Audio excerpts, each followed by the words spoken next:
Alright, so I'm bringing you another deck concept. This is for an older deck idea that I had. As you can see, a lot of the cards are forbidden in this deck. I made this a while ago. I'm not sure which format it is. It must have been the format when Tsukiyomi was at 1 and Sangan was also at 1. I'm not sure if there was more than one format like that. So this is an Absorbing Jar deck. So the idea is to abuse the effect of Absorbing Jar to destroy my own spell and trap cards and then draw, and I plus off of destroying my trap cards. So it's an interesting way to gain advantage. It's pretty slow because it needs flip effect monsters. But it's a stun deck that gains advantage through Absorbing Jar, essentially.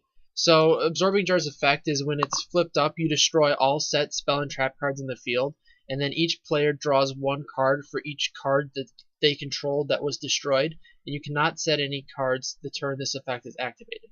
So what you do is you flip it up and you destroy these cards in particular, and you draw one card to replace them. And so what they do is Dark Coffin. When this face down card is destroyed and sent to the graveyard, your opponent selects one of the following effects: discard one random card from their hand, or select one monster on their side of the field and destroy it. So this card, it always destroys one of your, or gets rid of one of your opponent's cards, essentially. So it's always a +1.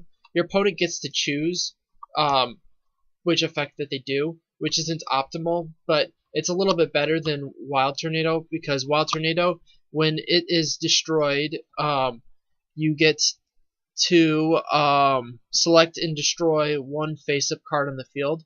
So this one I get to choose, but it's mandatory and it has to be face-up.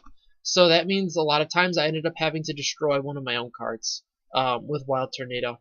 So it's not as generally good. So I only ran 2 of those and 3 of these, and that was, I found, enough for Absorbing Jar.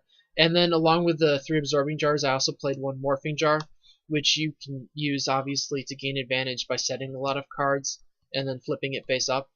So and then I also along with that, since these were rocks, I put in a rock stun deck to basically to fill in the space around it and to help prevent my opponents from doing much. So I ran 3 Guardians, which negates monster effects, Wall, which negates spell effects, 3 Fossil Dynas, which is really good at stopping special summons, and then 1 Grand Mole for bouncing extra deck monsters.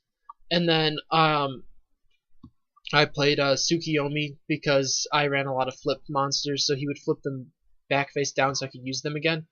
Sangan, Searches, Morphing Jar, and Absorbing Jar, which are the main monsters to gain advantage in this deck. And then Effect Veiler and Thunder King are just more stun cards. Pretty self-explanatory with those. And then Raikou is good because I'm playing lots of flip effect monsters anyways, so they'll think it's an Absorbing Jar, but it's actually a Raikou, and it'll catch them off guard. And then pretty standard spell and traps except for these 5. Book of Moon is good because you can flip your monster's face down again.